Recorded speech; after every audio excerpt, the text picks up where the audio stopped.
Howdy, howdy, and welcome to Full Sport Press. I am Zach, I'm Peyton.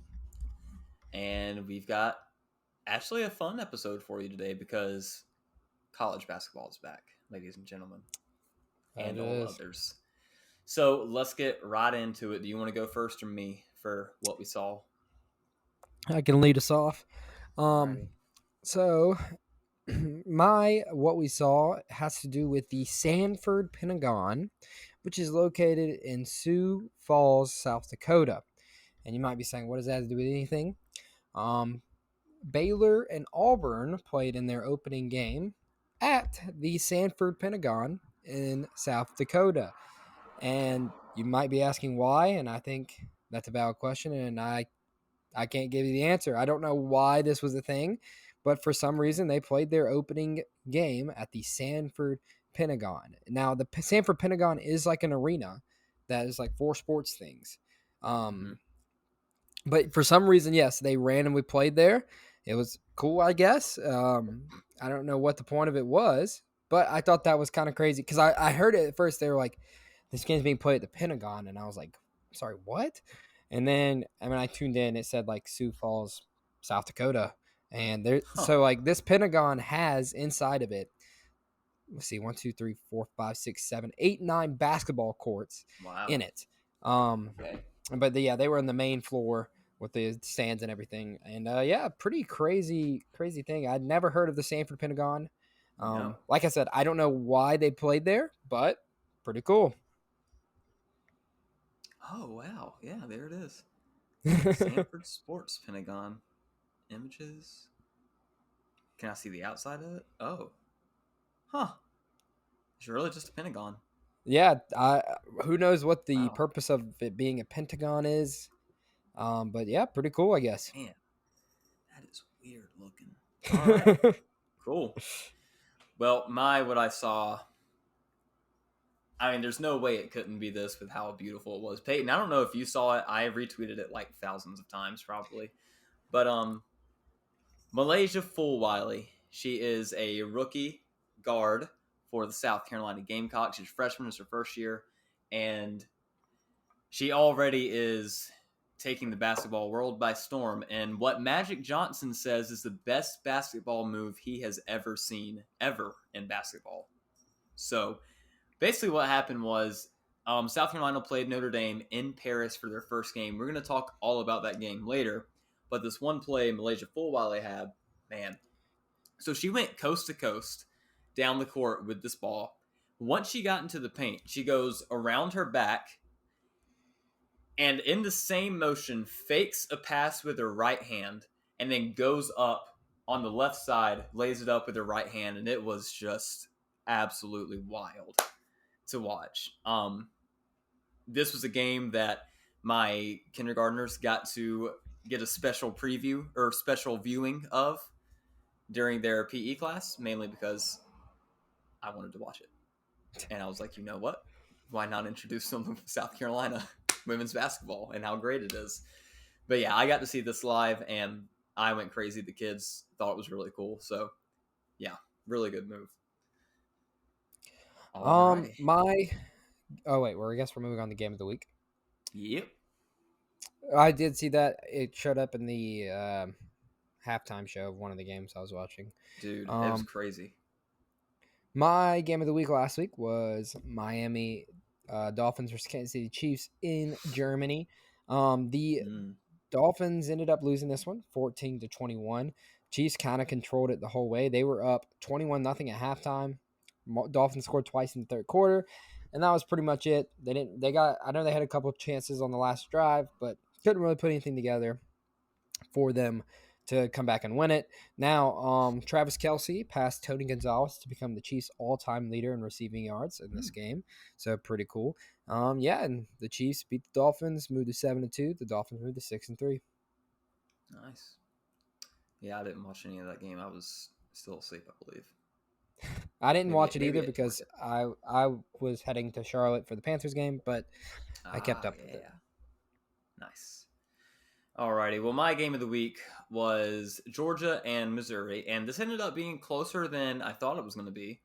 But Georgia still wins 30-21. Mizzou put up a good fight, and then there at the end, Georgia's defensive tackle, Nazir Stackhouse, got a ridiculous interception that was definitely the biggest play of the game, and Lad McConkey says it was probably the Georgia's play of the year. So that is how that one ended up. But Georgia wins that one, stays on top. Probably is going to get to Atlanta in a few weeks here. So yeah. Alrighty. Guess we're moving on into the NBA. Is there anything else besides that? No. I don't think so. Okay. Oh, I don't see baseball in here. The Rangers won the World Series. Oh, I thought we If already you said cared. it. Did we? I don't know.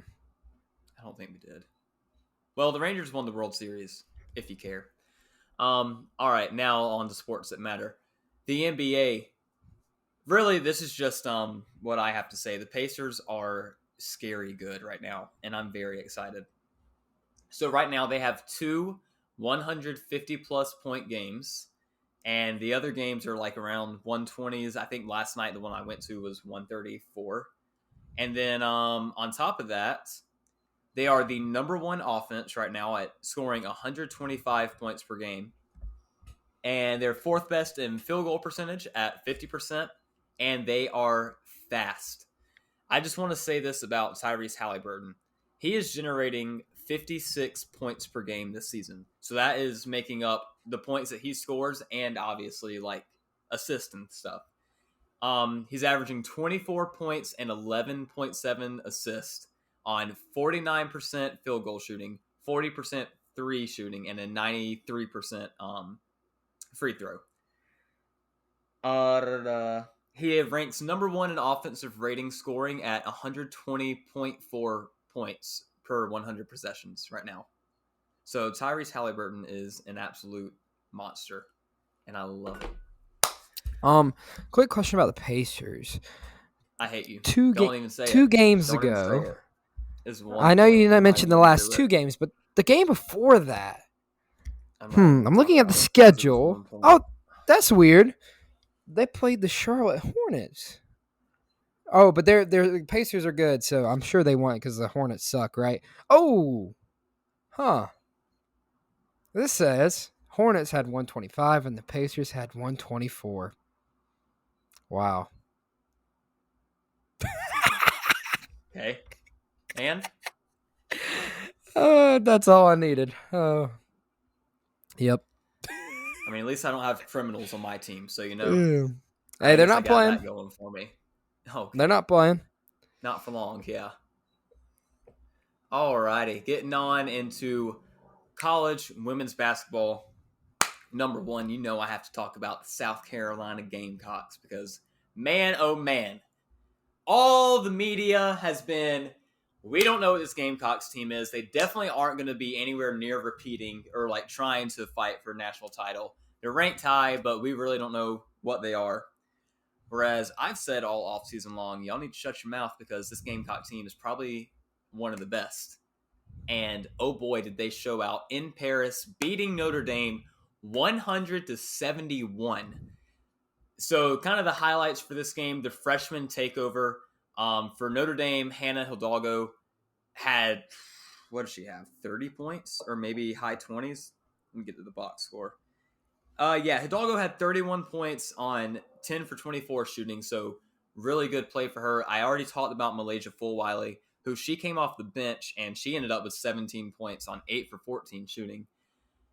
But then, of course, the most dominant player in all of college basketball is going to be Camila Cardozo. There's just nothing you can do in the paint against her. If she's in the paint, you're either going to foul her trying to play defense on her, she's going to score on you, or she's going to get a rebound and put it back up. So she ended the game with 20 points, 15 rebounds, 9 for 14 shooting. Really a big piece for South Carolina, who just lost Aaliyah Boston. I mean, Camila Cardozo had a double-double off of the bench last year, so she's absolutely going to be insane. In other news, the reigning champions, LSU, loses by 20 to Colorado in their first title defense game. Jalen Sherrod for Colorado just lit it up from deep, and she kind of just ran the floor all night. She could do whatever she wanted against LSU, and they just couldn't keep up. They got outshot, and it wasn't a good night for them. They're I don't know. I don't know how the fit is for all the transfers they brought in, but it's the first game of the season. I'm sure they'll get it together eventually. And then lastly, another freshman who played really good for USC, Juju Watkins. She dropped 32 on 11 for 16 shooting and upset Ohio State, who's number 7, I think. So good day for her. Why don't you tell us about the men? All right, only real big notable upset so far is we've had Michigan State, number 4 in the country, lost their home opener at home to James Madison, who's just usually not a great basketball school. I know their football's been doing really well, but usually not a great basketball school. They lost at home on the opening night, so that's a tough loss for the number 4 team in the country because they returned a Yeah. bunch of players from their team last year who had a deep tournament run. Weren't really that great in the regular season, but had a deep tournament run. So that was an interesting game. Other than that, we had one more upset. Would probably be, you could say, Presbyterian College, South Carolina, Oh, beat yeah. Vanderbilt. Um, Hey, nice. yeah. So Vanderbilt is another team. They weren't really great last year, and there's already people wanting them to fire their head coach after that first game, Jerry Stackhouse. So yeah, those are the two kind of biggest upsets, I would say. There was a few like Division II schools that pulled off a win, but it was against teams that were mid majors or not that are not great. Who was the one I feel like I sent you one. I just can't remember who it was now. Oh, Clark Atlanta. They beat Mercer. I don't know who Clark Atlanta is, but No. they're a Division II team. And then Piedmont almost beat Coastal. That would Wow. have been bad. So yeah, a Yeah. couple big upsets. But let's look ahead at the coming week. We got a few bigger matchups that will be big time. There's one tomorrow night, which I will be telling you about a little bit later. That'll be pretty interesting. Nothing really Saturday and Sunday. I think they're kind of still holding off because of football on those high profile matchups. But then we move on to Monday night, Michigan versus St. John's. Michigan opened the season kind of a question mark. Weren't sure really what to expect. They beat UNC Asheville by 25. Now, UNC Asheville is no slouch. They made the tournament last year, and they brought back most of their players, and Michigan beat them pretty easily. And then you got St. John's, whose head coach is now, Patino, right? yes, Rick Pitino. They're 1-0. They beat Stony Brook 90-74. So this could be an interesting game. I don't know who's expected to win. Let's see if there's a line yet. No line or anything. So I don't know who's going to win this one. I think probably I would lean St. John's. But yeah, it should be a good game. And then also tomorrow night, we have Xavier at Purdue. Now that could definitely be a good one. Xavier is currently not ranked, Why are you but saying this is tomorrow night? I didn't mean tomorrow night. I meant Monday night. Oh, okay. Yeah, I was sorry. very confused. I got confused on my dates there. Yeah, Monday night, Xavier. Both of these are Monday night. I think I said Monday for the first one, Got and it. then for some reason I said Oh, tomorrow. okay. Got Yeah. it. Monday night, Xavier at Purdue. That is another one. This is on Fox Sports 1, and it'll be at 8:30 p.m. Xavier made the tournament last year. Were really good in the Big East. They are not ranked currently. I don't know if they didn't bring back a lot of players. You would think they would have been ranked. Yeah, I'm not recognizing their big guys. So I think they lost most of their guys. And then, of course, Purdue, you know who they return, Yeah. Zach Edey. I don't know if they really lost anyone. I don't really If think so because all the guards were young. Yeah, everybody. It looks like most of them are still there. So obviously Purdue favored to win that one. And then let me tell you the channel for Michigan St. John's, also Fox Sports 1. So you can just watch those back Nice. to back, same channel. So that's Monday. And then Tuesday, an even bigger slate, starting at 7 p.m. Michigan State, the one that just got upset, and is facing off against Duke in the Champions Classic, Mm. one of the best events every year.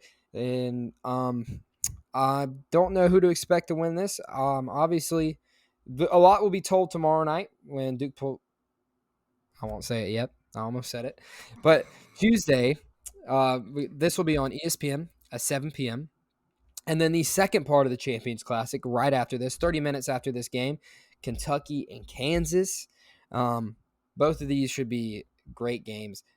Kansas, number one in the country. Duke, number two in the country. Michigan State's currently 4. I don't think they'll be there by Tuesday. And then Kentucky, number 16. So those back-to-back games are a must-watch, in my opinion. And if you want an couple extra games to put on, you got Marquette and Illinois. That will be on Fox Sports 1 at 8 p.m. on Tuesday. Marquette won the Big East last year. Illinois was a team that was up and down, so still don't know what to expect. But they are Marquette's number 5 in the nation, Illinois number 25. And then finally, at 10 p.m., if you can't go to sleep Tuesday night, Iowa at Creighton. Iowa's usually solid. You know who their coach is. Good old Fran. And with Creighton, they return most of their players. I know they lost Kaluma. He transferred. But other than that, they are a lot of analysts have projected them to go to the Final Four, which they did last year. We'll see what happens. They're ranked number 8. So Iowa at Creighton, 10 p.m., Fox Sports 1. That's another matchup for you. So some pretty good games Monday and Tuesday. All righty. I don't know if I've watched a little bit of men's. I think I watched the games that were in Vegas earlier on. But yeah. Alrighty, You're gonna want to watch my game of the week a little bit later. Yeah. Gonna give you a little is that teaser. Tonight? Nah, that's tomorrow night. Tomorrow night. Alrighty. Getting into college football. So looking at last week, where are we starting? Texas A&M, Ole Miss. That ended up being a pretty close one. A&M almost pulled off the upset, but Ole Miss wins it 38-35.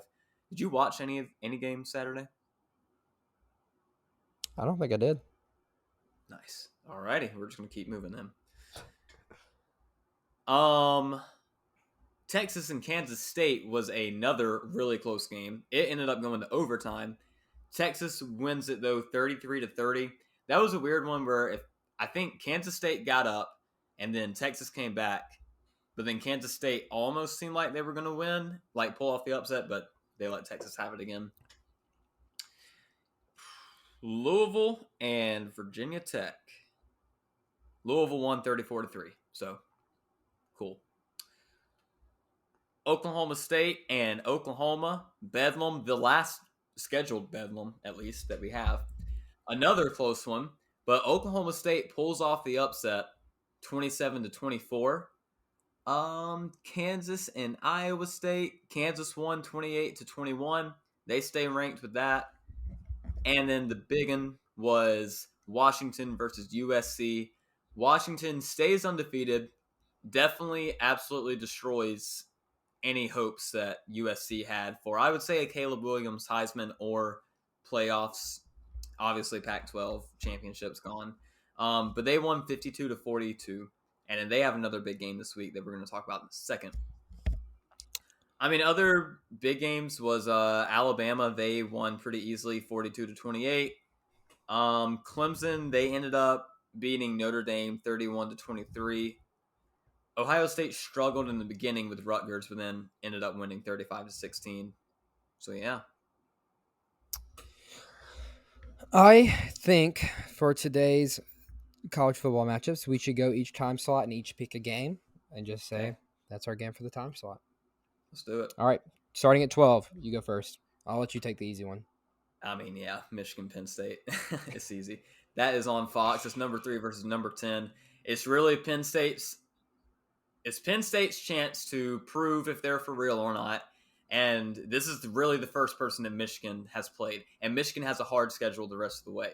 So this is a big one for them. My game at 12 is going to be Texas Tech and Kansas. Kansas all the way up to number 16 in the rankings right now.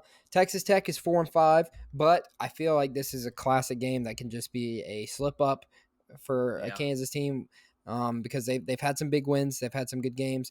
But that's when you look ahead. You see Kansas State coming up, who's a little bit better opponent than Texas Mm-hmm. Tech. You maybe start to think about them. So yeah, I feel like it could be a close game for sure. It's at 12 o'clock on Fox Sports 1, and it's at Kansas, so that should help them out. But I think oh, their quarterback is also questionable, Jalen Daniels. Did Mm. he play? He's been out for a while, hasn't he? Or did he come back and get hurt again? I think he has been out for a while because it's been So Bean, yeah, that's right. but Bean's been good. So He has. But you never know. Conference play. Texas Tech could put up a yeah. fight. I think Kansas is only favored by 4, so it should be a good game. Alrighty. Do you want to go first at 3:30? Since I went Sure. first at 12. Okay. I'll go first at 3:30. 3:30, I will take. There's a lot of good matchups at 3:30, There but I'm are. doing it Yeah. anyway. Oh, you gonna Rutgers do it? at Iowa. I knew I was gonna do it. I knew that was gonna Somehow, Iowa has snuck itself back into the top 25, number 22. They are 7-2. Rutgers is 6-3. Big time matchup here. Over under 30-point score total.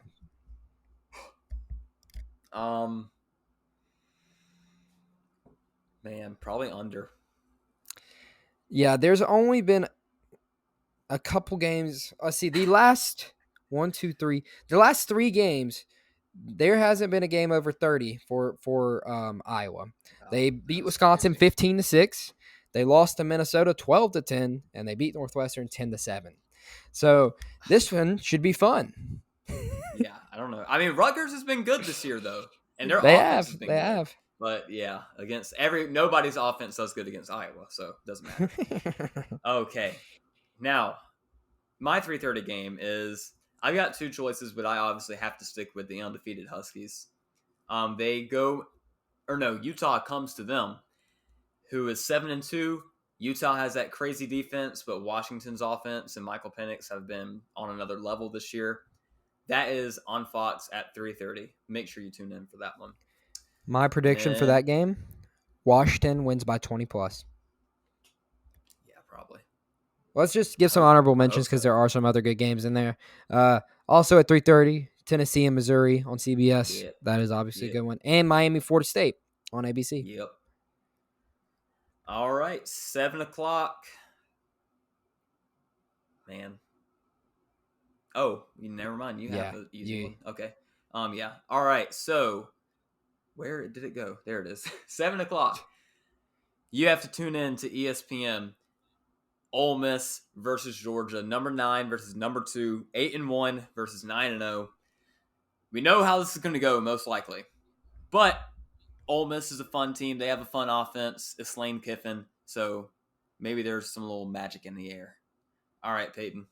You already know what you're going to do. So go ahead and do it. You know what I'm. Oh, yeah, duh. All right. At 8 p.m. on ACC Network. That's just sad. Yep. Why are we putting this on ACC Network? We have the 6-3 Duke Blue Devils taking on the 7-2 North Carolina Tar Heels. North Carolina is 7-2. I just said that. North Carolina is number 24, is what I meant to say. Mm-hmm. Duke, I don't think Riley Leonard is playing from what I've seen. So it will be. Hold on. Let me make sure I say his name right. I believe is Grayson Loftus. Fun fact, actually went to Gaffney High School. So he will be the starter for Duke. He played pretty good in their last matchup against Wake Forest. He did what he needed to do to get him a win. He scored a touchdown with 11 minutes left to put them tied and then led a game-winning drive.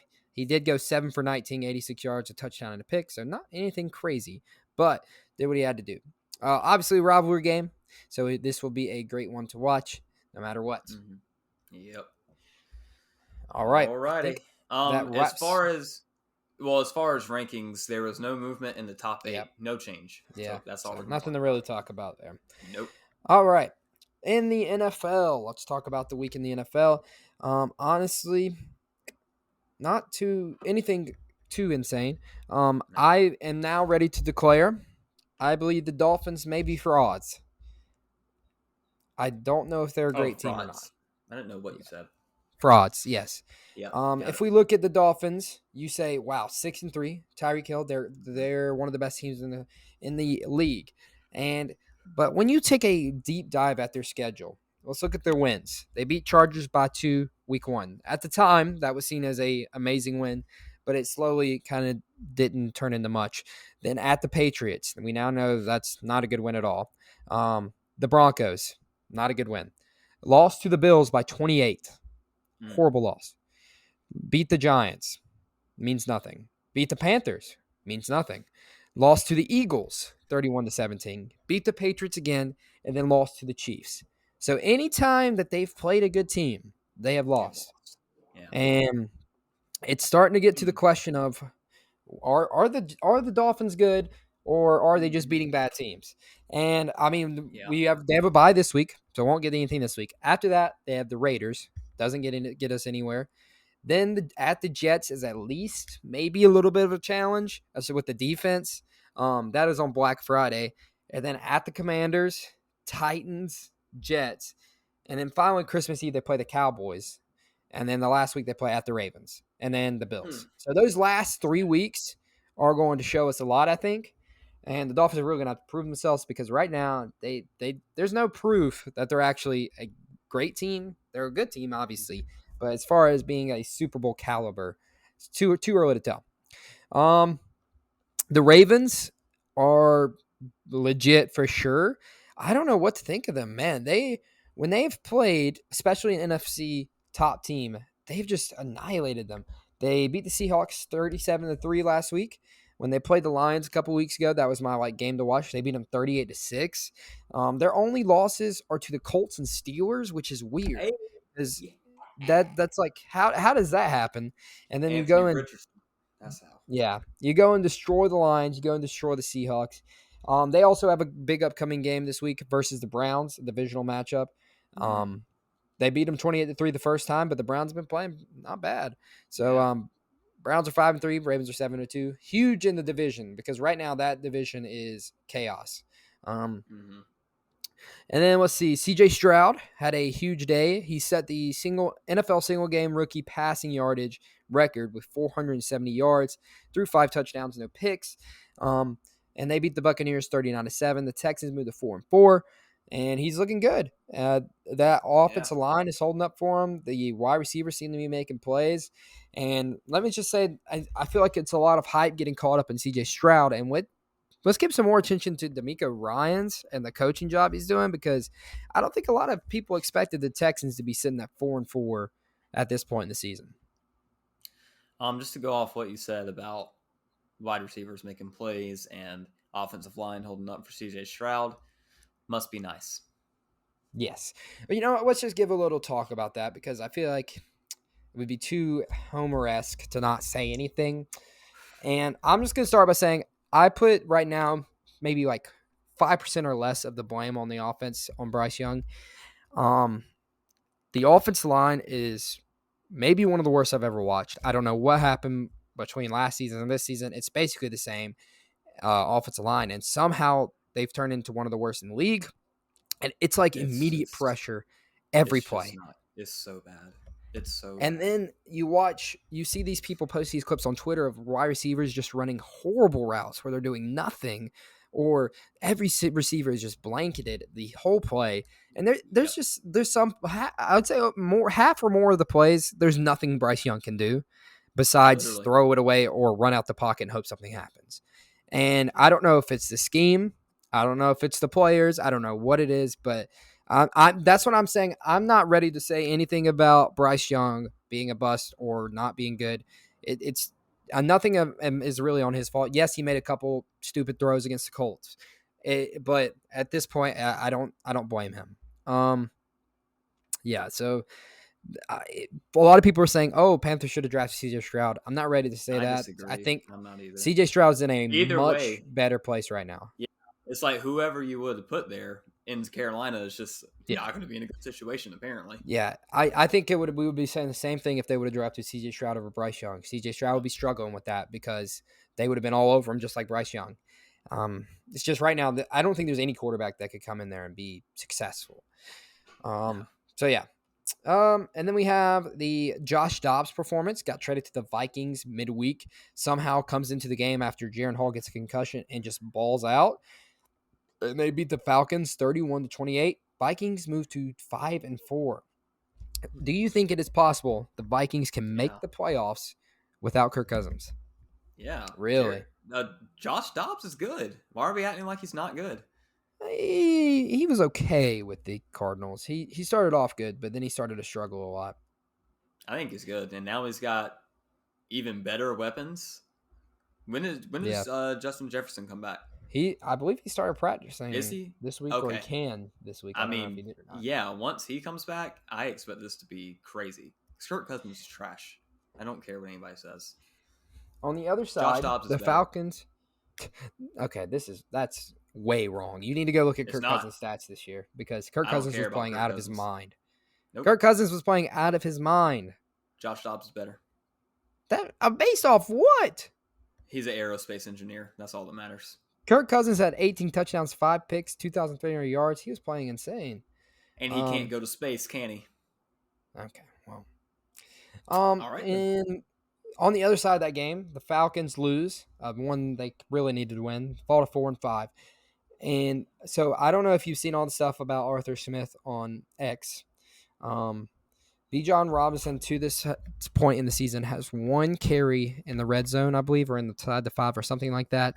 And he just keeps giving it to Tyler Algier or somebody else. And it's just like, it's the Kyle Pitts fiasco, but now it's Mm-hmm. strictly on him because you can't say the quarterback's not throwing it to him.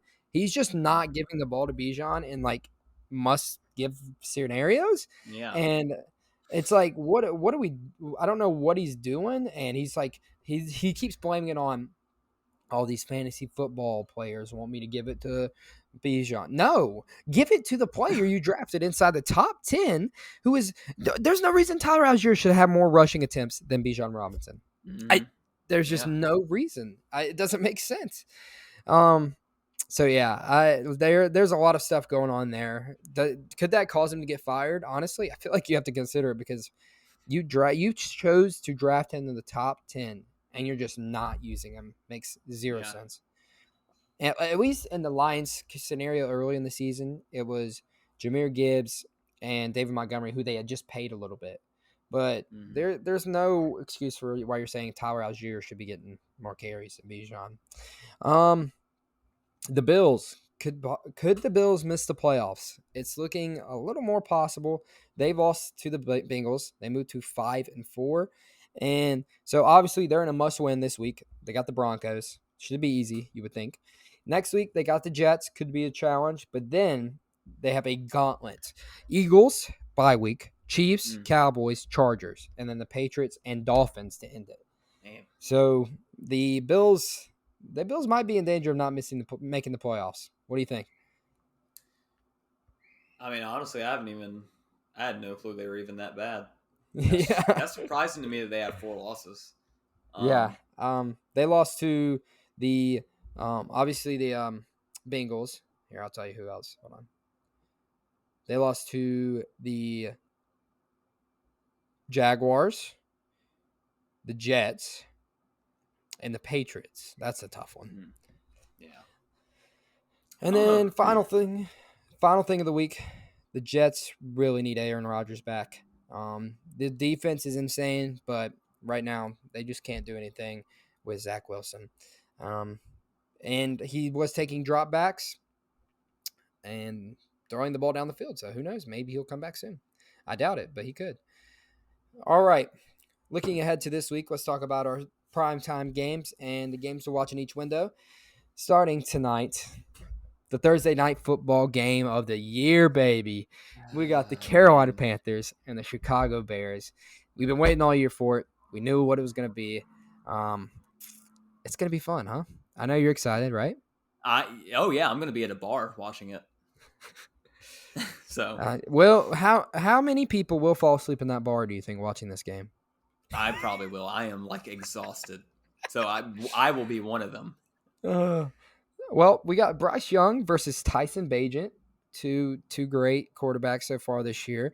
And then on the Panthers side, basically the entire defense is hurt, so that'll be good.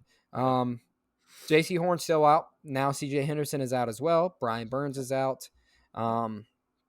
Lots of fun there. And then on the offensive side, it's still the same, sadly. There's nothing to report there. And then, like I said, the Bears, Tyson Bagent will be playing, and I believe Khalil It Herbert is out, so Deontay Foreman will be the main guy, and it is should be. DJ Moore revenge season. Oh yeah, it should be a lot of fun going up against newly acquired defensive end from the Commanders, who I forget his name, Montez Sweat. Yep. I mean, our offensive line is so good, so probably shouldn't be a Yeah, problem, right? they should stop him very easily. All right, then we head to Germany again. The Germans got lucky. They got a good matchup. You know he's playing in Germany, right? Lily.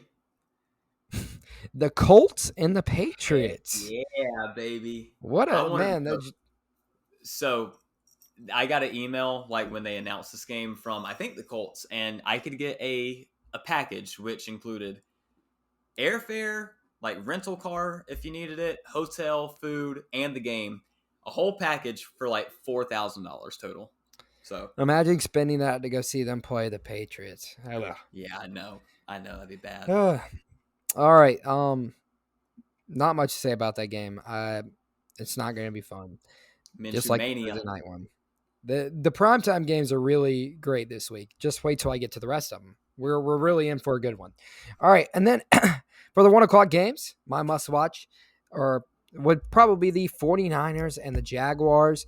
49ers are on a losing streak. Did they end up? Yeah, they're on a losing streak.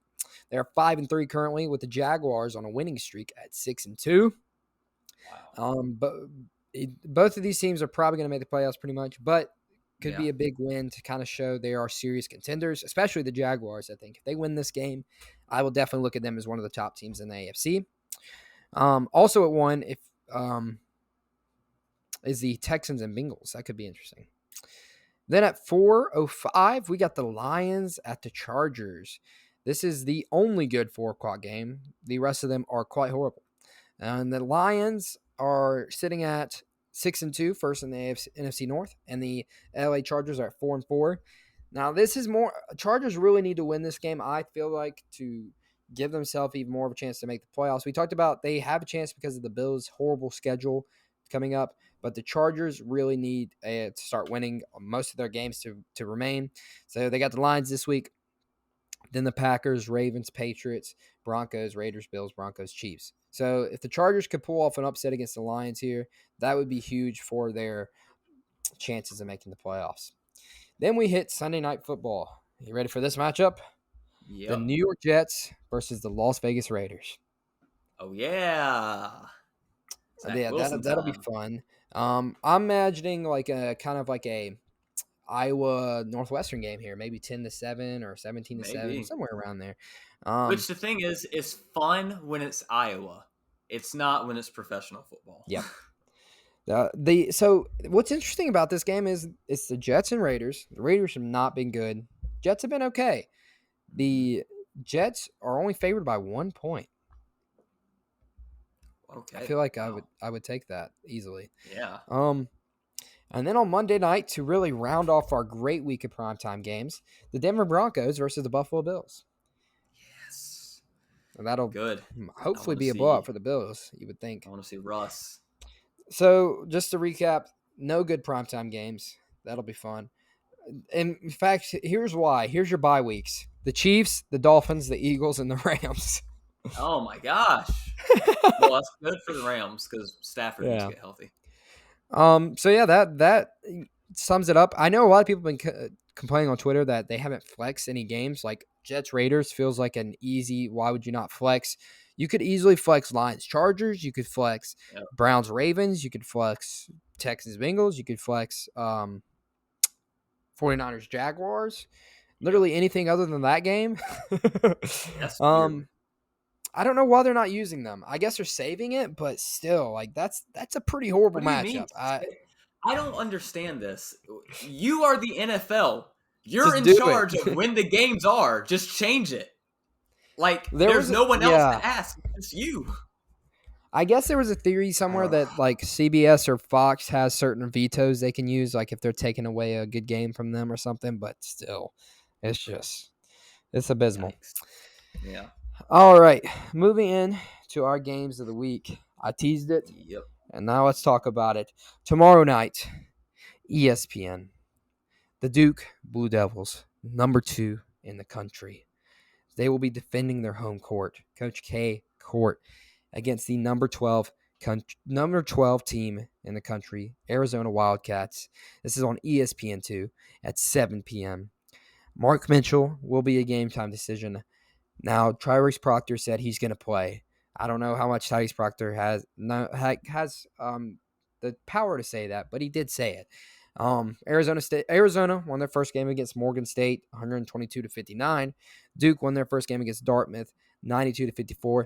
And I'm trying not to get too excited, but let me just say this Duke team. Whew, Brian Filipowski. I'm sorry, I looked at two different names. Kyle Filipowski is back, and he's himself. He went 25.7 rebounds against Dartmouth, 10 for 12 from the field. Tyrese Proctor is back. He had 8 points, 8 assists against Dartmouth. Jeremy Roach is back for his senior year. He had 14 points, and he really looked like even better because he basically has no ball handling. He's just shooting the ball now, and because they don't need him to do anything, and I think that's where we're here. He plays best. And then we welcome the freshman starter Jared McCain, which I think he might start. He got into foul trouble, sadly. He had 8 points. He is a lights out shooter. And then coming off the bench, Caleb Foster. He could end up being the breakout star here. He had 15 points against Dartmouth, 3 rebounds, had an insane defense. He looks like he's already comfortable in college. He was driving the ball constantly against Dartmouth, wasn't scared of the defenders. And I'm excited to see how much more he gets in there. Sadly, Ryan Young is still playing minutes. I don't know why, but he is. Hopefully, when Mark Mitchell comes back, that'll He's get the him. one who Ryan Young. couldn't. He can't like run, can he? Yeah, he's the one that does whatever he Yeah. does when he's running down the Yeah, court. he's there. Bye, Lily. So yeah, let me just say, it's been a long time since I've been this excited for a Duke season. It's going to be fun. But on the other side, I won't leave out Arizona here. If you remember from last year, the big man is back, Ballo. I don't know what to expect with matchup wise with him. If Filipowski would guard him, maybe Mark Mitchell if he's playing guards him. That'll be interesting to see. Do you know who else is on Arizona? Who's making their Tubelis, return right? to Duke? I don't know that. No, not Tubelis. I think he went to the league. Caleb Really? Love is Oh, on Arizona, so he will be making his return to Cameron Indoor. Pell Larson, another returner for them, and then from the forwards, I don't think they have anyone I recognize from last year. And then of course Omar Ballo, he's the guy in Arizona. So yeah, this should be a fun. I think very fast paced. It could be in the 80s, 90s, possibly. Yeah, I think it'll be a very fun game. So Friday night, tomorrow night, 7 p.m. ESPN2. Must watch college basketball game. alrighty. Yeah, that would be a good one. My game of the week. We're into basketball season, folks. So you're probably not gonna get too many more football game of the weeks from me, especially with women's basketball here. So obviously, there's no other game than South Carolina and Maryland. This one is in Columbia. The last time these two teams played was in March Madness in the Elite Eight. And of course, the Gamecocks won 86-75. But now the Gamecocks have a completely brand new starting five. And Maryland is without Diamond Miller, who went number 2 in the WNBA draft. So they do bring back Cheyenne Sellers, who is pretty good. But I mean, I don't see South Carolina struggling against a lot of teams this year with who they have. I mean, Camila Cardozo is just ridiculous. There's nothing you can do to her. Even if you triple team her, she's still going to get a double-double, which is just ridiculous. Malaysia Full Wiley, like I said earlier, we got Tahina Paopao, who's bringing it from the 3. And I don't know, there's just really good leadership on this team. It makes me excited for this season. But this should be a good game.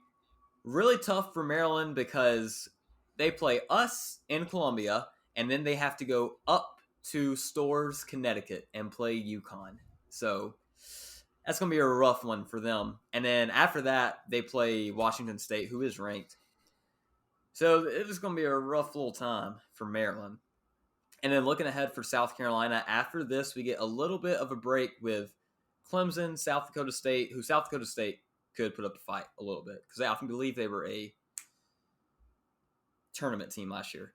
Mississippi Valley State, but then we turn it back on playing North Carolina and then Duke back to back. And then we play number 5 Utah. So that'll be fun. But yeah, that was my game of the week. This is on Sunday at 1 o'clock on ABC, South Carolina and Maryland. Any last words? I think that'll do it. Alrighty, well, this has been it from Full Sport Press. Have a great night. See ya.